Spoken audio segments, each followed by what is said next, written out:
نحمده ونصلي على رسوله الكريم اما بعد فاعوذ بالله من الشيطان الرجيم بسم الله الرحمن الرحيم رب اشرح لي صدري ويسر لي امري واحلل عقدة من لساني يفقهوا قولي. ہماری گفتگو کا موضوع ہے قیامت کی نشانیاں.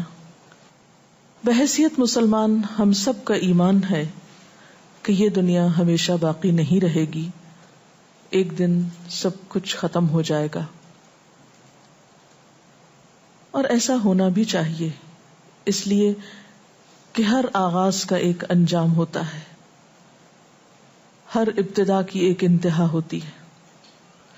جس چیز پر زندگی آتی ہے اس پر موت کا آنا بھی لازم ہے. ہم اپنے آس پاس اس کی بہت سی نشانیاں دیکھتے رہتے ہیں. کائنات میں بہت سے دلائل بکھرے ہوئے ہیں جو ہمیں یقین دلاتے ہیں کہ ایک دن یہ سب کارخانہ بند ہو جائے گا، ختم ہو جائے گا، یہ دنیا فنا ہو جائے گی. وہ وقت قرآن پاک کے الفاظ میں زمین و آسمان پر بہت بھاری ہوگا، اور اس بھاری وقت کے آنے سے پہلے دنیا میں کچھ علامات نمودار ہوں گی. تو آج چند ایک احادیث آپ کی خدمت میں پیش کروں گی جو قیامت کی نشانیوں کے بارے میں ہیں.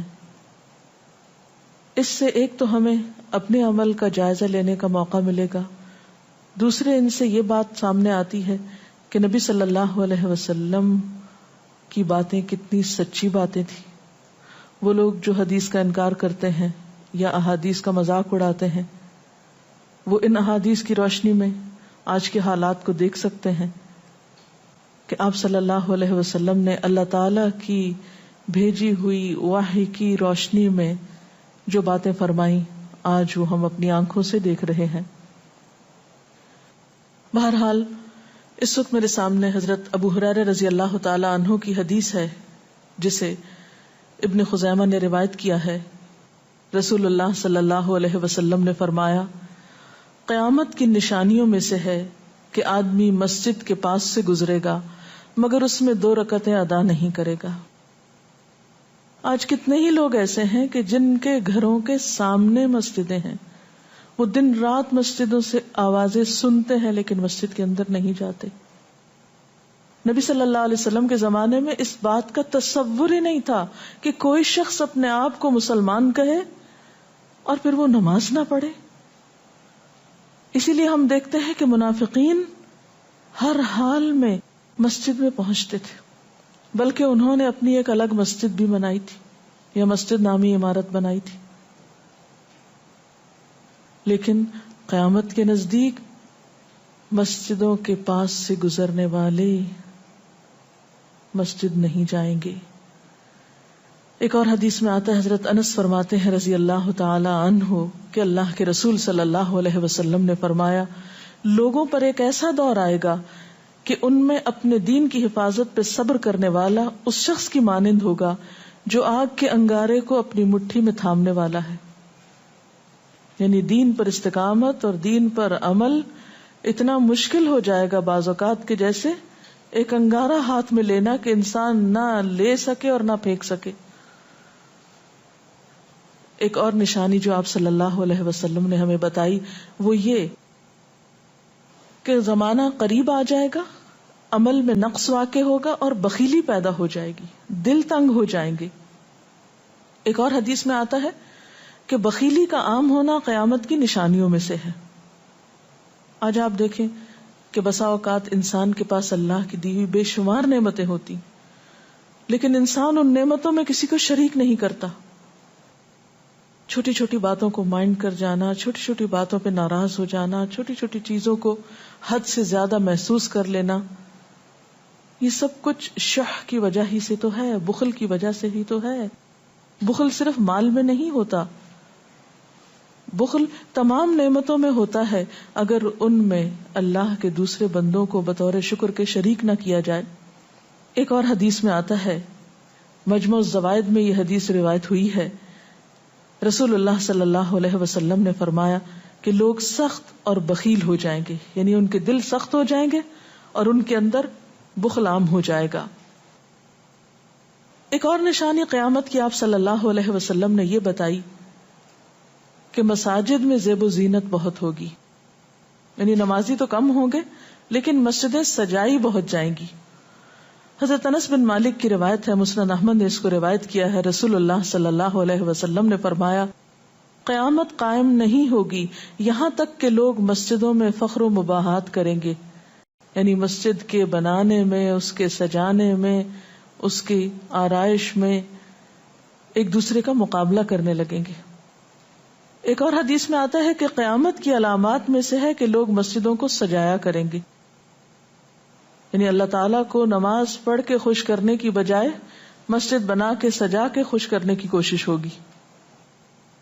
حضرت ابو الدرداء سے روایت ہے کہ جب تم لوگ مسجدوں کو سجانے لگو، قرآن کو مزین کرنے لگو تو تمہاری بربادی ہے، کیونکہ قرآن پاک پڑھنے کے لیے آیا، محض سجانے کے لیے نہیں.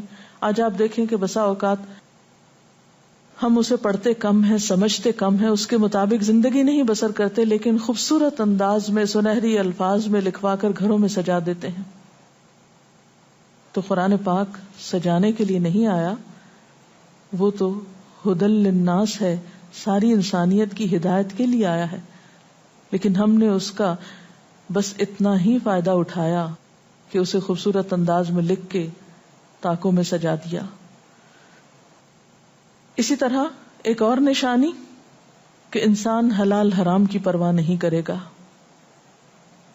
رسول اللہ صلی اللہ علیہ وسلم نے فرمایا، صحیح بخاری کی روایت ہے، لوگوں پہ ایسا وقت ضرور آنے والا ہے کہ آدمی اس بات کی بالکل فکر نہیں کرے گا کہ جو مال اس نے حاصل کیا ہے وہ حلال ہے یا حرام ہے، یعنی کس ذریعے سے حاصل کیا ہے. ایک اور حدیث میں آتا ہے کہ قیامت سے پہلے سود پھیل جائے گا.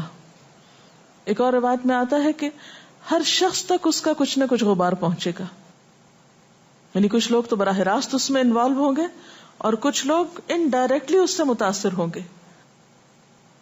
اسی طرح قیامت کی نشانیوں میں سے ایک اور نشانی دیگر امتوں کی مشابہت اور تقلید ہوگی. حضرت ابو سعید رضی اللہ تعالی عنہ سے روایت ہے، رسول اللہ صلی اللہ علیہ وسلم نے فرمایا، تم اپنی سابقہ امتوں کی ایک ایک بالشت اور ایک ایک گز میں اتباع کرو گے، یعنی چھوٹے سے چھوٹے معاملے میں اور بڑے سے بڑے معاملے میں ان کی پیروی کرو گے، حتیٰ کہ اگر وہ کسی سانڈے کے سوراخ میں داخل ہوئے ہوں گے، یعنی گوہ کے سوراخ میں، تو تم بھی ان کی پیروی کرو گے، اس سوراخ میں بھی گھسو گے. ہم نے پوچھا، یا رسول اللہ صلی اللہ علیہ وسلم، کیا آپ کی مراد یہود و نصارہ ہیں؟ فرمایا، پھر اور کون؟ اور آج ہم مسلمان دیکھ سکتے ہیں کہ ہم کس کی پیروی کر رہے ہیں، کتاب اللہ اور سنت رسول اللہ صلی اللہ علیہ وسلم کی یا کسی اور کی. قیامت کی نشانیوں میں سے ایک نشانی زلزلے بکثرت آئیں گے. حضرت ام سلمہ سے روایت ہے، مسند احمد میں یہ روایت آتی ہے، رسول اللہ صلی اللہ علیہ وسلم نے فرمایا، قیامت سے پہلے موت کی سخت وبا پھیلے گی، پھر زلزلوں والے سال آئیں گے. ایک اور روایت میں آتا ہے، قیامت کی نشانیوں میں سے ہے کہ ناگہانی موت کثرت کے ساتھ ہوگی، یعنی اچانک ڈیتھ، یکا یک بیٹھے بیٹھے فوت ہو گئے. امام بخاری نے اس حدیث پر کچھ شعر بھی لکھے ہیں جن کا ترجمہ ہے، فارغ وقت کو غنیمت سمجھ کر کچھ رکوع کر لو، یعنی فارغ بیٹھنے سے بہتر ہے کچھ نوافل پڑھ لو، قریب ہے کہ تیری موت اچانک واقع ہو. تم کتنے ہی صحت مند لوگوں کو دیکھتے ہو جن کی صحت مند جانیں اچانک فوت ہو جاتی ہیں، یعنی ختم ہو جاتی ہیں. حافظ ابن حجر عسقلانی جنہوں نے بخاری کی شرح لکھی ہے فتح الباری، وہ کہتے ہیں یہ عجیب اتفاق ہے کہ امام بخاری خود بھی اسی طرح اچانک فوت ہوئے تھے. یعنی اچانک موت جو ہے وہ کسی پر بھی آ سکتی ہے، کوئی نیک ہو یا بد ہو. ہم یہ نہیں کہہ سکتے کہ ہم بہت نیک ہیں یا ہم بڑے اچھے کام کرتے ہیں تو ہمارے ساتھ یہ معاملہ نہیں ہو سکتا، یہ کسی کے ساتھ بھی ہو سکتا ہے. اس لیے جو وقت آج ہمیں حاصل ہے، جو لمحات آج ہمیں ملے ہیں، ان کو غنیمت سمجھیں اور نیکی کے کام میں پیچھے نہ رہیں. پھر قیامت کی نشانیوں میں سے ایک نشانی یہ بھی بتائی گئی کہ لوگ جان پہچان والوں کو بس سلام کریں گے. عامر بن اسود فرماتے ہیں رضی اللہ تعالی عنہ کہ ہم حضرت عبداللہ بن مسعود کے ساتھ ایک مسجد میں گئے تو جماعت کھڑی تھی، پھر لوگوں نے رکوع کیا اور ہم بھی رکوع کرتے ہوئے ساتھ شامل ہو گئے۔ اتنے میں ایک آدمی آیا اور کہنے لگا، ابو عبد الرحمن، یہ عبداللہ بن مسعود کی کنیت ہے، آپ کو سلام۔ عبداللہ بن مسعود نے حالت رکوع ہی میں فرمایا، اللہ اور اس کے رسول صلی اللہ علیہ وسلم نے سچ کہا تھا۔ نماز کے اختتام پر کچھ لوگوں نے آپ سے پوچھا کہ آپ نے فلاں شخص کے سلام پر یہ کیوں کہا کہ صدق اللہ و رسول، اللہ اور اس کے رسول صلی اللہ علیہ وسلم نے سچ کہا۔ ابن مسعود نے فرمایا، میں نے نبی صلی اللہ علیہ وسلم سے سنا کہ قیامت کی نشانیوں میں سے ہے کہ سلام صرف پہچان والوں کو کیا جائے گا۔ یعنی آپ کسی مجلس میں جاتے ہیں، مسنون طریقہ کیا ہے؟ اگر آپ کسی گیدرنگ میں جائیں، سب کو بیک وقت السلام علیکم کہیں، لیکن بہت دفعہ آپ نے دیکھا ہوگا کہ لوگ آتے ہیں، سب کو نہیں پوچھتے، ان میں سے جو جان پہچان والا ہوتا ہے اس کا نام لے کر بس سلام کرتے ہیں۔ پھر اسی طرح ایک اور نشانی یہ کہ لوگ دعا اور طہارت میں زیادتی کریں گے۔ حضرت سعد رضی اللہ تعالی عنہ سے روایت ہے، انہوں نے سنا کہ ان کا بیٹا اس طرح دعا کر رہا ہے، یا اللہ میں تجھ سے جنت کا سوال کرتا ہوں، اس کی نعمتوں کا سوال کرتا ہوں، اس کی رونقوں اور تر و تازگیوں کا سوال کرتا ہوں، وغیرہ وغیرہ، اور میں آگ سے تیری پناہ مانگتا ہوں، اس کی زنجیروں سے اور طوقوں سے پناہ مانگتا ہوں۔ تو حضرت سعد نے فرمایا، تم نے اللہ تعالیٰ سے خیر کثیر کا سوال کیا ہے اور ضرر کثیر سے پناہ مانگی ہے، جبکہ میں نے رسول اللہ صلی اللہ علیہ وسلم سے سنا کہ ان قریب ایسے لوگ ہوں گے جو دعا میں زیادتی کریں گے۔ یعنی صرف یہ کہہ دینا کافی ہے کہ اللہ تو ہمیں جنت عطا فرما اور دوزخ سے بچا، اس کی بہت تفصیلات میں جانے کی ضرورت نہیں۔ جب جنت میں داخل ہو گئے تو سب کچھ نصیب ہو گیا، اور جب جہنم سے بچ گئے تو سب سے بچت ہو گئی۔ پھر آپ نے یہ آیت پڑھی، اپنے رب سے عاجزی سے دعا مانگو، یقیناً وہ زیادتی کرنے والوں کو پسند نہیں کرتا۔ یعنی دعاؤں میں زیادتی اور اس قسم کی تفصیلات یہ پسندیدہ نہیں ہے۔ تمہیں یہی کافی تھا کہ تم یوں کہتے، یا اللہ میں تجھ سے جنت اور ہر اس قول و عمل کا سوال کرتا ہوں جو جنت کے قریب کر دے، اور میں تیری پناہ چاہتا ہوں جہنم سے اور ہر اس قول و عمل سے جو جہنم کے قریب کرے۔ تو اتنا کہنا کافی تھا۔ پھر قیامت کی نشانیوں میں سے ایک نشانی آپ صلی اللہ علیہ وسلم نے یہ بھی بتائی کہ نااہل حاکم مقرر کیے جائیں گے۔ حضرت ابو ہریرہ سے روایت ہے کہ قیامت کی نشانیوں میں سے ہے کہ ذلیل اور کمینے لوگ نیک شریف لوگوں پر غالب ہو جائیں گے۔ کیوں ابن مسعود، کیا تم نے بھی یہ بات میرے محبوب صلی اللہ علیہ وسلم سے سنی ہے؟ ابن مسعود نے فرمایا، ہاں رب کعبہ کی قسم۔ حضرت حذیفہ سے روایت ہے کہ قیامت اس وقت تک قائم نہ ہوگی جب تک کہ تم اپنے امام کو قتل نہ کرو گے، یعنی لوگ اپنے حاکموں کو مارنے لگیں گے اور اپنی تلواروں کے ساتھ آپس میں ہی لڑائی کرو گے، علاوہ ازیں تم میں سے بدترین لوگ تمہاری دنیا کے وارث ہو جائیں گے۔ اسی طرح قیامت کی نشانیوں میں سے ایک نشانی یہ بھی ہے، حضرت عبداللہ بن مسعود سے مروی ہے کہ رسول اللہ صلی اللہ علیہ وسلم نے فرمایا، قیامت کے قریب صرف مخصوص لوگوں کو سلام کیا جائے گا۔ تجارت اس قدر پھیل جائے گی کہ عورت تجارت میں اپنے خاوند کا ہاتھ بٹائے گی، یعنی اتنا بزنس ہوگا کہ مرد سے اکیلے نہیں سنبھالا جائے گا، عورتیں اس میں شریک ہوں گی، رشتہ داری توڑی جائے گی، یعنی مال کثرت سے ہونے کے باوجود رشتہ داروں کا خیال نہیں رکھا جائے گا، جھوٹی گواہی دی جائے گی، حق چھپایا جائے گا، اور قلم کا ظہور ہو جائے گا، یعنی نشر و اشاعت خوب ہوگی، خوب لکھا جائے گا۔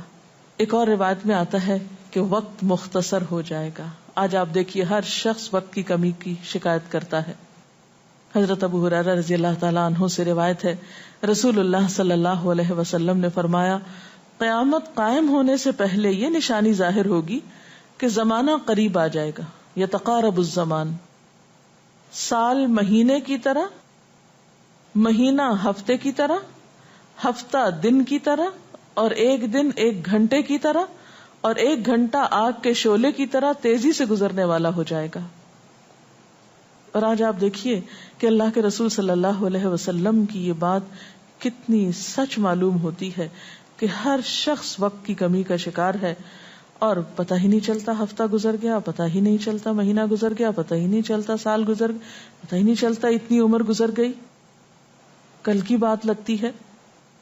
اور انڈائریکٹلی یہ اشارہ اس بات کی طرف کہ زندگی کی رفتار بہت تیز ہو جائے گی، یعنی فاسٹ لائف جس کو آپ کہتے ہیں اس کا شکار ہو جائے گا.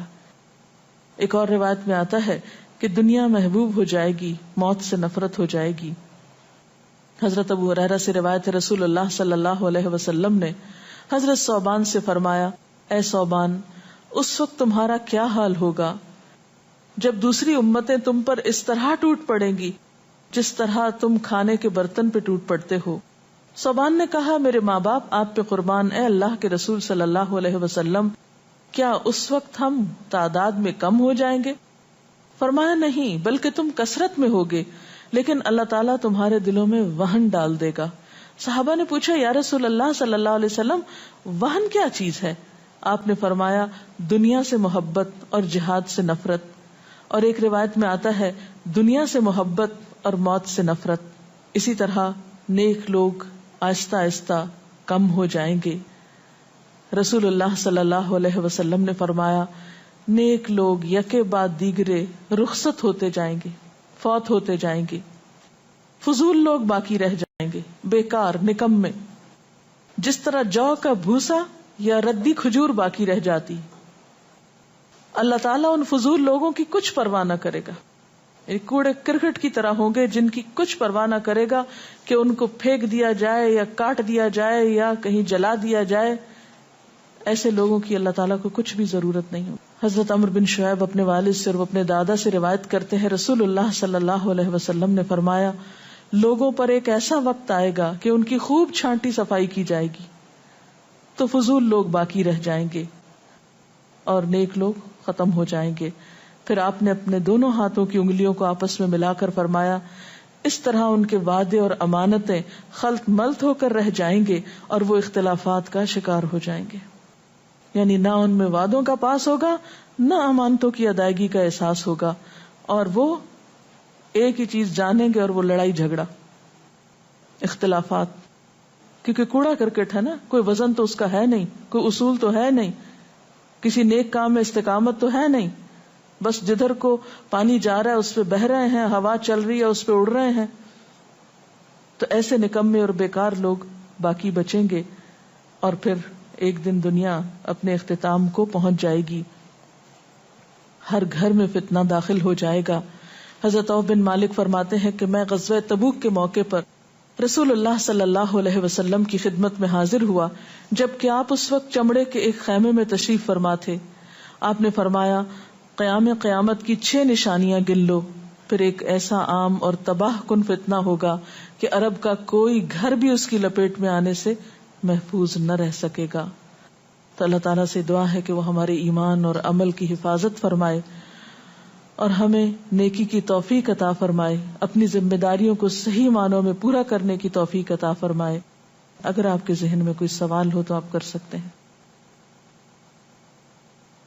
جو لوگ قیامت کی ان علامات کا مذاق اڑاتے ہیں اور کہتے ہیں کہ یہ حالات تو بہت عرصے سے ہیں، قیامت آنی ہوتی تو آ چکی ہوتی، تو ہم کیا کر سکتے ہیں، انہیں کیسے سمجھا سکتے ہیں؟ دیکھیے کہ جو لوگ مذاق اڑانے پر تل جاتے ہیں ان کا کوئی علاج نہیں.